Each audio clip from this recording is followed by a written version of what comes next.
Chapter 1. A hush had fallen on the August night.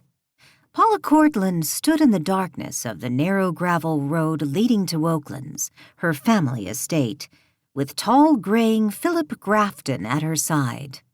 They were both staring at the mansion, a mile distant and set back a little from the cliffs, which the road fringed.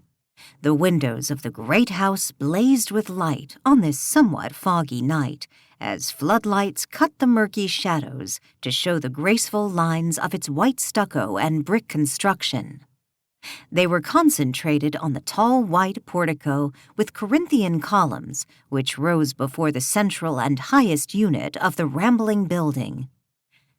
"There it is," she said, a thoughtful expression on her pert 23-year-old face, not taking her eyes from the distant house. "Magnificent," Philip Grafton exclaimed, as he also stared at Oaklands.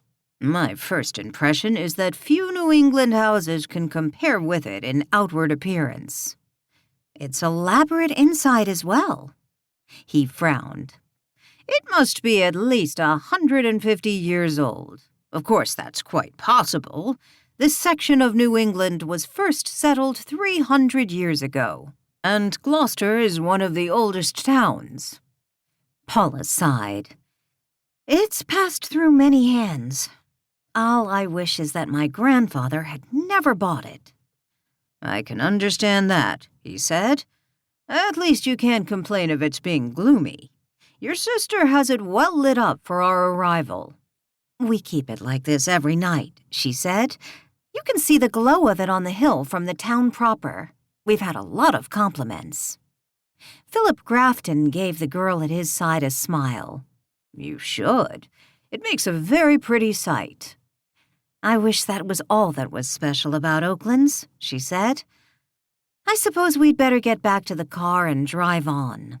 They were standing in front of his white Lincoln convertible in which they'd made the trip from Boston. He opened the car door for her. "Did you explain to Trudy why I am making this visit?" The copper-haired girl gave a little grimace as she settled in on the white leather seat, her daring miniskirt edging up audaciously to reveal the sheen of perfect legs. She was 5'2", slim and elegantly clad in a beige linen suit. "I told her your name and that you were a friend," Paula asserted. "If she doesn't recognize who you are, it only means your fame hasn't spread as widely as I assume it has, or that my sister isn't very alert, which, by the way, is closer to the truth." His handsome, aristocratic face took on a good-natured smile as he slid behind the Continental's wheel.